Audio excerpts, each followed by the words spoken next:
हाँ, तो देखिए स्टूडेंट्स, हमारा next topic and last topic है इस चैप्टर का, वेजेस एंड इंटरनल चेक। है ना, कैश पेमेंट जो की जाती है, चाहे वो वेजेस की फॉर्म में की जाए या किसी फॉर्म में की जाए, इंटरनल चेक सिस्टम इम्प्लीमेंट होना चाहिए, क्योंकि मोस्टली फ्रॉड पेमेंट में या रिसीप्ट में होते हैं। तो कंपनीज़ के अंदर मोस्टली जो पेमेंट की जाती है उसमें बहुत बड़ा रोल किसका होता है? वेजेस का। तो देखो यहाँ पर इंटरनल चेक सिस्टम किस तरह से इम्प्लीमेंट किया जाता है। तो वेज पेमेंट की जो प्रोसेस है उसको हम 3 स्टेप्स में डिवाइड करते हैं। सबसे पहला है maintenance of ways record, preparation of ways sheet and payment of wages. First देखिए मेंटेनेंस ऑफ वेज रिकॉर्ड, कि वेज रिकॉर्ड जो मेंटेन किया जाता है कि किस पर्सन ने कितना टाइम काम किया, है ना, उसके लिए बहुत इंपॉर्टेंट है प्रॉपर रिकॉर्ड मेंटेन करना, क्योंकि उसके अकॉर्डिंग ही उनकी पेमेंट की जाएगी। तो एक पर्सन जितना टाइम स्पेंड करता है कंपनी के अंदर, जितना काम करता है, या तो टाइम स्पेंड किया या वर्क डन किया जो लेबरर ने, उसके अकॉर्डिंग उनकी पेमेंट की जाती है। इसके साथ साथ ये देखा जाता है कितनी लीव उन्होंने ली, कितना ओवर टाइम उन्होंने किया, उनका भी ध्यान में रखा जाता है। अब देखिए ये जो कुछ प्रिंसिपल्स हैं जिसको कि ध्यान में रखना चाहिए, फॉलो करना चाहिए। सबसे पहला अकॉर्डिंग टू टाइम, कि जो लेबरर्स हैं या तो उनको अकॉर्डिंग टू टाइम पेमेंट मिलेगी या अकॉर्डिंग टू पीस वर्क। ये 2 तरीके हैं। फर्स्ट देखिए record of wages according to time. अगर उनको टाइम के अकॉर्डिंग पेमेंट हो रही है तो ज़्यादा उनको रिकॉर्ड रखने की ज़रूरत नहीं होती, सिर्फ उनको सिग्नेचर देखने होते हैं उनके अराइवल के और डिपार्चर के। तो इसके लिए जो एम्प्लॉय है उसको एक कार्ड दे दिया जाता है। उस कार्ड में उसकी डिटेल होती है, उसका नाम, उसका एड्रेस, उसका डेजिग्नेशन, उसका employee code number, type of work done by him, wage rate कि किस वेज रेट से उसकी पेमेंट होनी है, और अदर टर्म्स। उसमें देखिए अब कौन कौन से तरीके हैं जो उनका जो प्रेजेंस है उसको रिकॉर्ड रखने के लिए रखे जाते हैं।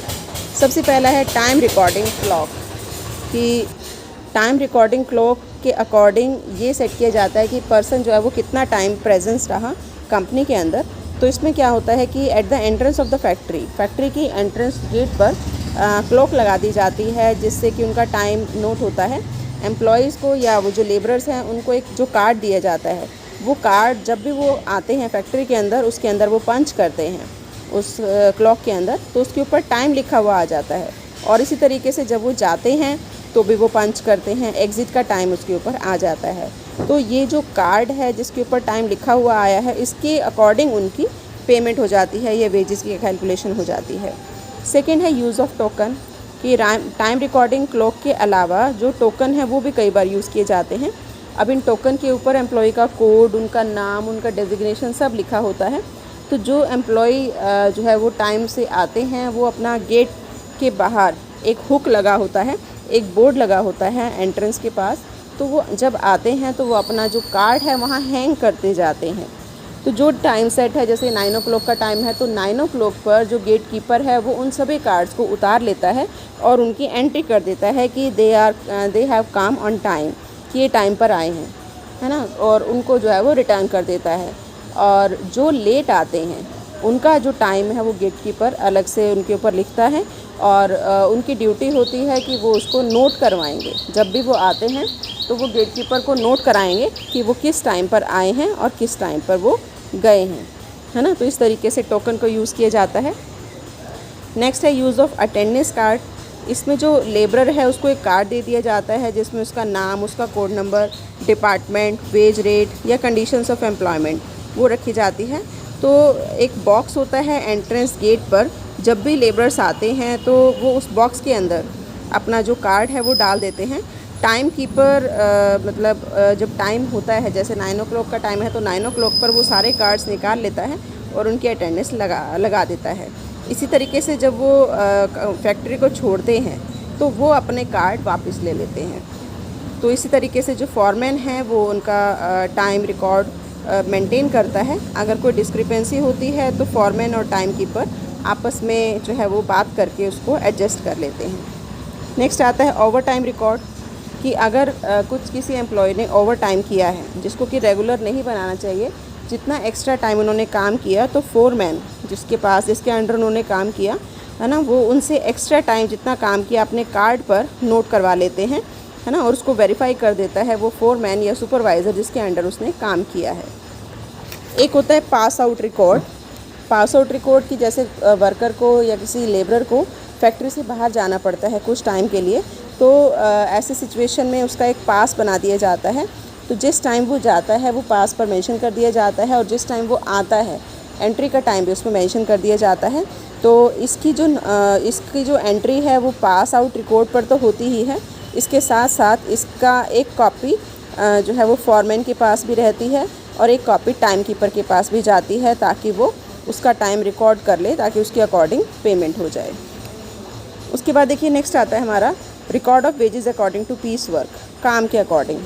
तो जहाँ पर टाइम के अकॉर्डिंग पेमेंट नहीं होती, काम के अकॉर्डिंग होती है, तो वहाँ पर जो फोरमैन है या जो भी उनका सुपरवाइज़र है वो एंट्री करता है कि हर वर्कर ने या हर लेबरर ने कितना काम किया है। वो उनको डेली का जॉब कार्ड देता है कि इस एम्प्लॉय ने इतना काम किया है और उसके ऊपर सिग्नेचर करता है। तो जो भी काम हुआ है वो स्टैंडर्ड के अकॉर्डिंग हुआ या नहीं हुआ, जो प्री डिटरमाइंड स्टैंडर्ड थे वो भी उसके ऊपर मेंशन करता है। और बहुत सारी ऑर्गेनाइजेशन में एक रजिस्टर भी बनाया जाता है, इससे रिलेटेड रजिस्टर पर भी इसको रिकॉर्ड किया जाता है। आप देखिए कुछ और मेथड्स भी हैं कंपटीशन ऑफ वेजेस के। जैसे कई बार जो एम्प्लॉयज़ हैं उनको आइडियल टाइम उनका होता है, उनको खाली बैठना होता है, उसको हम कहते हैं वेटिंग कार्ड। तो कई बार जो है वेटिंग कार्ड भी बना लिए जाते हैं। इसमें जितना टाइम जो एम्प्लॉय है उसको वेट करनी पड़ी, सपोज़ मशीनरी के लिए या किसी भी पर्पज़ के लिए उसको काम नहीं कर पाया, तो वो जो वेटिंग कार्ड है उसके ऊपर उतना टाइम लिख दिया जाता है और उसको हम आइडियल टाइम मानते हैं, तो उसकी भी पेमेंट होती है।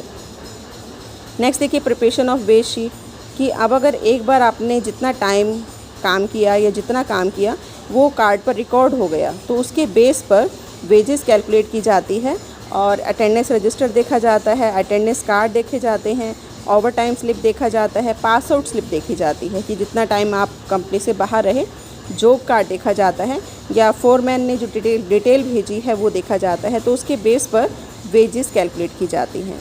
अब देखिए कौन कौन सी बातों को ध्यान में रखना है वाइल कैलकुलेटिंग द वेजेस। सबसे पहला, डिफरेंट वेज शीट बनाई जाएंगी अलग अलग तरह के जो लेबरर्स हैं उनके लिए। जैसे अकॉर्डिंग टू टाइम अलग बनाई जाएगी, अकॉर्डिंग टू पीस रेट अलग बनाई जाएगी।